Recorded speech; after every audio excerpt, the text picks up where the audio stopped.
What's up, ladies and gentlemen? It's Christian Hannah Horror here today. Yes, we finally made it to a lot of people's favorites. That is Friday the 13th, Part 6, Jason Lives. So we come out of A New Beginning, which was a profitable movie. It made a great deal of money. But, unfortunately, a lot of people were not too excited about the fact that it wasn't Jason. I guess you go into a movie and you have an expectation about something, and then you don't get that, and a lot of people just they won't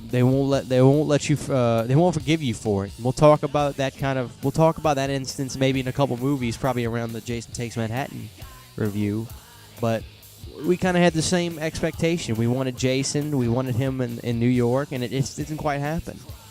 But Mancuso Jr., to his credit, realized, okay, let's fix this, and got in the groove the next year and started production on Part 6, Jason Lives. They brought in a great director, Tom McLoughlin, who I think does a fantastic job on this movie.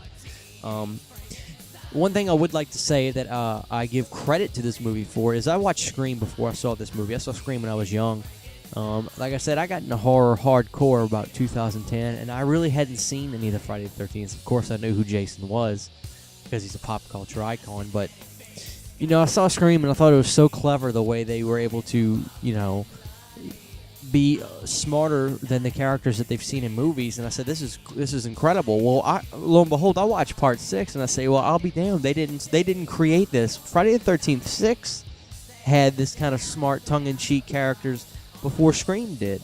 Now, Scream obviously took it to a whole new level, but you got to give credit to Part 6. Tom McLoughlin did a great job. The thing that was so great about Part 6, and I think a lot of people would agree, by the time you get to a sixth installment of a series, you can't go in 100% serious. And I think they blended a little bit of, fourth wall comedy or third wall comedy with keeping Jason serious, and I think it really worked because it really makes these movies a little just more enjoyable. It gave this Friday the 13th series a new layer, and this movie, one thing I also will say about it is I think the great thing that Tom McLoughlin did was every character in this movie you didn't really want to see die so much. There weren't really a lot of negative characters in this movie, and it was kind of refreshing. It's like you're so used to.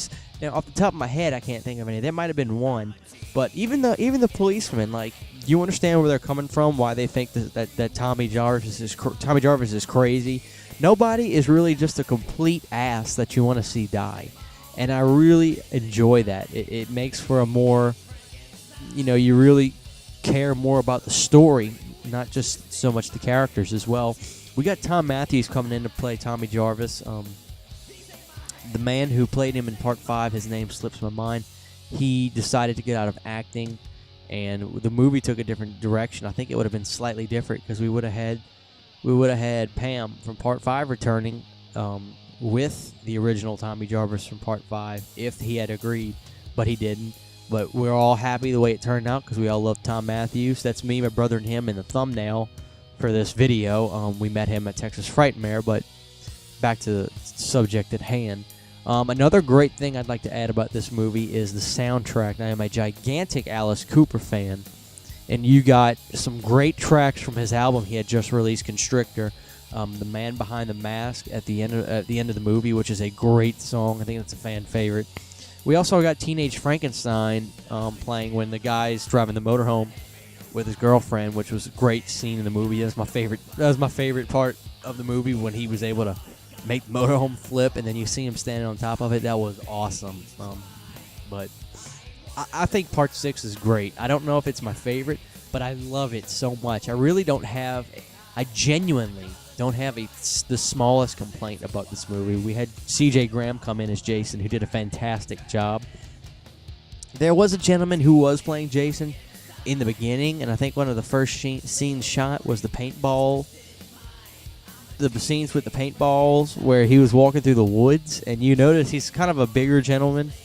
You could tell the difference between him and CJ's body, which I think he was doing a fine job, but I think CJ was just a little bit better of a decision to go with, and it's a shame in a sense that he didn't return to play Jason because a lot of people like him. A lot of people think he's one of the best Jasons. But when we get to part 7, we'll introduce a guy that I know a lot of people like a lot. But that's gonna wrap it up for this review. Nothing really bad to say about Jason Lives. Genuinely, don't have a complaint about it. I think it's one of the best in the series, and I think it had one of the best directors for the series. So, what do you guys think about part 6? Is it your favorite? If you don't like it, let's leave a comment below. We'll discuss it, and we'll see you guys next time for Friday the 13th, part 7, The New Blood.